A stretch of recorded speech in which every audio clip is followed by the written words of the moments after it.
Hey, animal lovers.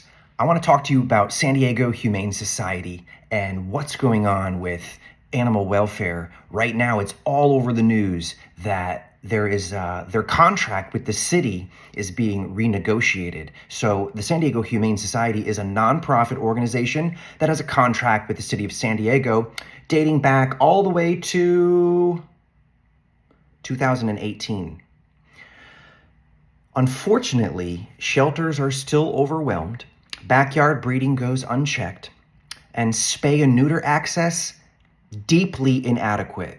I mean, I've been paying attention to animal welfare in San Diego for a long time, and I just came across this amazing article written by journalist Ed Boks, who's out of LA, but he used to be a Humane Society executive director in Phoenix, or not Phoenix, in the Arizona area. And he's currently pushing back with facts and information to the public because the city is renegotiating and San Diego Humane Society is clamoring about some millions of dollars that they now require in order to continue or else. So if you just go on Google, search that, you'll see tons of articles, but you might not see this article by Ed Boks yet. I've yet to see it published by Union Tribune or anybody else. But this article is the number one article that pet lovers and animal welfare people need to pay attention to now. My position is animal welfare sensibility in San Diego has been lacking, and cutting costs won't fix the situation. It won't fix a broken system. The executives are being paid too much. The CEO of the San Diego Humane Society makes $428,000 a year. That's $38,000 a month. It's too much, especially when shelters are overcrowded. They've failed to deliver on spay and neuter services. And I'm going to read to you a whole list of things that's going on that Ed Boks has pointed out in this article. Before I do, keep in mind, before they took over, San Diego Humane Society took over the contract in 2018 for animal services, animal care and enforcement. It was handled by the San Diego County Department of Animal Services. The city handled full control to San Diego Humane Society in 2018. And now with budget cuts on the table, the Humane Society is threatening to reduce services until their funding is fully restored. They have $125 million in assets. And what I'm about to read to you should shock you, and it should cause you to contact the mayor, contact your city council members, and tell everybody you know about this situation that's going unchecked. I'm going to read to you from the article, which was published on April 21st. A looming $3.5 million cut to San Diego Humane Society's city contract threatens public safety and animal welfare. But emerging evidence suggests this crisis stems less from fiscal necessity and more from deep-seated mismanagement, misplaced priorities, and troubling lack of transparency. Mayor Todd Gloria's proposed fiscal year 2026 budget aims to close a $258 million deficit by slashing funding across public services, libraries, arts programs, and animal care included. SDHS's contract would drop from $16.8 million to $13.3 million, a 20% reduction. In response, SDHS leadership warns of immediate service reductions in humane law enforcement and spay-neuter access. Yet, whistleblower reports, court findings, and San Diego Humane Society's own public messaging reveal a far more complex and troubling picture. Behind a no-kill brand and emotionally charged rhetoric, San Diego Humane Society has built a carefully curated public image. Critics allege that while it promotes compassion publicly, the organization has failed to deliver core services, suppressed criticism, and shielded executive perks. From a court finding of illegal cat abandonment and allegations of misallocated state funds to generous executive compensation and troubling animal transport incidences, SDHS faces growing scrutiny. This is not just a funding debate, it's a reckoning with what some critics describe as a nonprofit more concerned with self-preservation than public accountability. Funding cuts expose deeper failings. Illegal cat abandonment. A December 2024 Superior Court ruling found SDHS in violation of state law for releasing adoptable cats into streets under its community cat program. Internal emails expressed fears of public backlash should the policy come to light, highlighting a willful lack of transparency. Despite the ruling, SDHS continues to fight the court injunction, demonstrating a continued disregard for legal and ethical standards in animal care. While SDHS now frames its budget battle as a matter of public safety, it simultaneously defends in court its right to abandon tame cats into unprepared neighborhoods, a practice ruled illegal and inherently unsafe. Transport scandal. According to whistleblower reports and third-party accounts, SDHS has also been linked to a disturbing incident involving the transport and subsequent death of small animals, including rabbits and pocket pets, allegedly frozen and fed to reptiles in Arizona. While the partners agency's CEO was fired, no action was taken against Weitzman. Requests for internal records, including from city contract partner San Marcos, were reportedly denied. Misuse of state funds. San Diego Humane Society received $727,000 from California's $50 million For All Animals initiative, yet allocated little of it to spay-neuter services. Meanwhile, less wealthy agencies were denied funding. With only 19% of spay-neuter grant requests fulfilled statewide, San Diego Humane Society's outsized share raises serious equity and efficacy concerns. Executive compensation. Public records show CEO Gary Weitzman earning more than $38,000 a month, nearly twice the salary of the mayor of San Diego, while SDHS retains an estimated dozen overpaid vice presidents with bloated salaries. IRS Form 990 also shows $30,769 in other reportable compensation paid to William Ganley, the organization's Sacramento-based vice president of humane law enforcement. This appears to confirm whistleblower allegations that San Diego Humane Society was using donor or taxpayer funds to cover commuting and lodging expenses.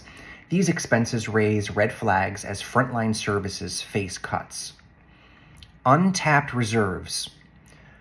Despite amassing nearly $125 million in assets and approaching a $250 million fundraising goal, San Diego Humane Society claims it cannot absorb a temporary $3.5 million reduction. That's what's all over the news. Look it up.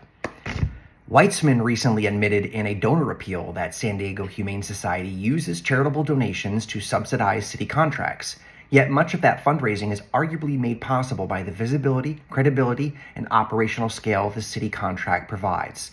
If San Diego Humane Society can leverage public work to solicit private dollars, why aren't those reserves being used to bridge shortfalls, especially instead of threatening core services?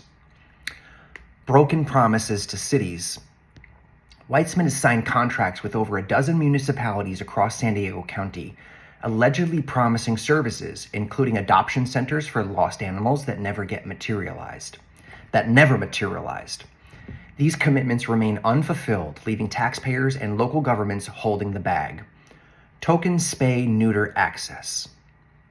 San Diego's public voucher program, administered by the San Diego Humane Society, offers only 20 slots monthly. Grossly insufficient. Yet, San Diego Humane Society frames potential cuts to this underperforming program as catastrophic. Notably, SDHS itself proposed eliminating the spay-neuter voucher program during budget negotiations. Further evidence prevention is not a genuine priority. Lavish spending and lobbying.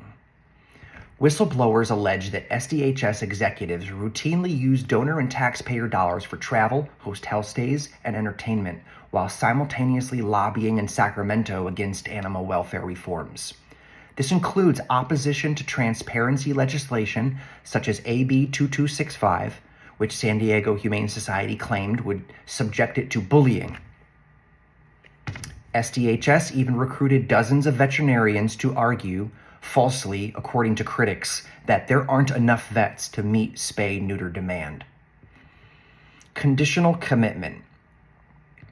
In his recent letter to donors, Weitzman implies that San Diego Humane Society may withdraw from providing animal services altogether if the city does not meet funding demands.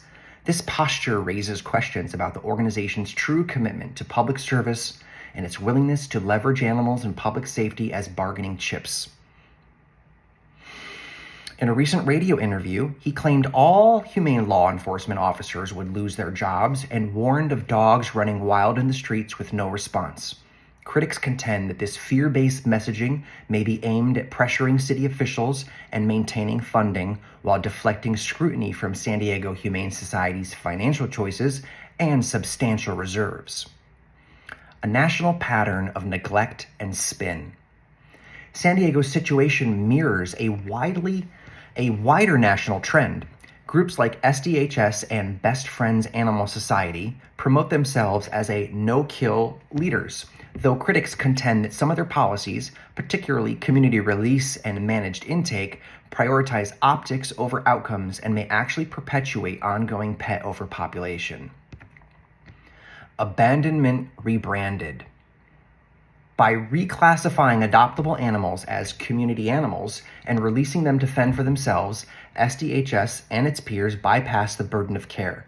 A California court has now called this what it is: illegal abandonment. Prevention discarded. High-quality, high-volume spay-neuter has long proven effective at reducing shelter intake. Yet, San Diego Humane Society and BFAS have diverted resources and attention away from prevention, favoring adoption campaigns and transport programs that treat symptoms, not causes. Sidebar, Bunny Trail. Austin, Texas is doing a phenomenal job in animal welfare reform. Look it up. They are handling pet overpopulation through prevention. Metrics over mission.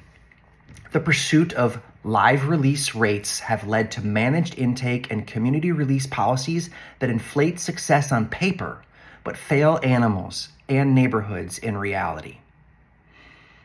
Outsourcing without oversight. The San Diego Humane Society controversy reveals a crucial risk. When cities outsource animal care to private contractors, they remain legally and financially liable. If a contractor like San Diego Humane Society breaks the law or mismanages funds, municipalities and taxpayers face the fallout. Despite its significant financial resources, the Humane Society has been sharply criticized for prioritizing cost-cutting measures over humane solutions like expanded spay-neuter programs and meaningful adoption initiatives.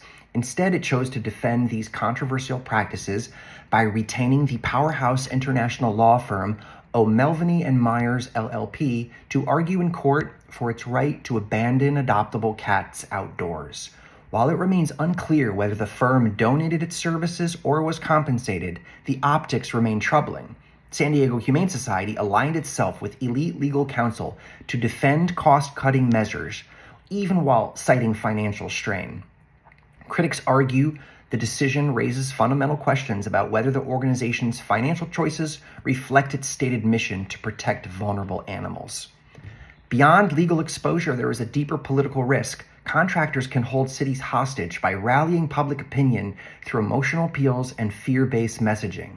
As seen in San Diego Humane Society's recent campaign, and consistent with tactics employed by Best Friends Animal Society in other jurisdictions, organizations may mobilize donors and supporters to pressure elected officials, threatening service withdrawal, public safety crises, and reputational harm to gain leverage in contract negotiations. San Diego must implement stringent audits, enforce compliance, and demand clear reporting to ensure legal and ethical standards are met. Restoring trust through prevention and oversight. True no-kill success requires more than marketing. It demands transparency, accountability, and a commitment to prevention. San Diego's leaders must require the Humane Society to align its strategies with humane outcomes, not PR metrics.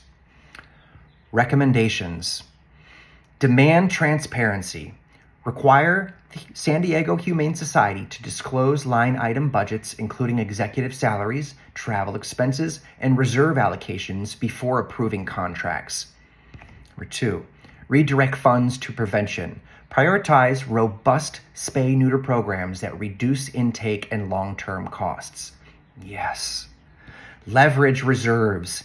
San Diego Humane Society should tap into its substantial assets to absorb temporary cuts without sacrificing public safety or animal care. Number 4, establish independent oversight. Form a task force to audit their legal compliance, fiscal responsibility, and program performance. A moral and fiscal imperative. Animal welfare isn't discretionary spending. It's a reflection of our compassion and fiscal foresight. Failing to fund it wisely results in more suffering, higher costs, and legal risk. San Diego has an opportunity to lead by holding San Diego Humane Society accountable. The public comment period on the budget is open until June. Now is the time for San Diegans to demand reform, not just to protect animals, but to uphold transparency, ethics, and trust in public government. Make your voice heard. San Diegans concerned about the future of animal welfare, public safety, and government transparency should speak out. Contact your city leaders and demand that public funds be used responsibly with full transparency and accountability from San Diego Humane Society. Mayor Todd Gloria, 619-236-6330, or email mayortoddgloria@sandiego.gov. San Diego City Council, public comment portal. There is a link and you can find that online. The Budget Review Committee hearing is May 5th at 6 p.m. The City Council meeting is May 19th at 6 p.m. I hope you will stand up and do what's right. Let's hold them accountable and let's do it for the pets and let's make San Diego better.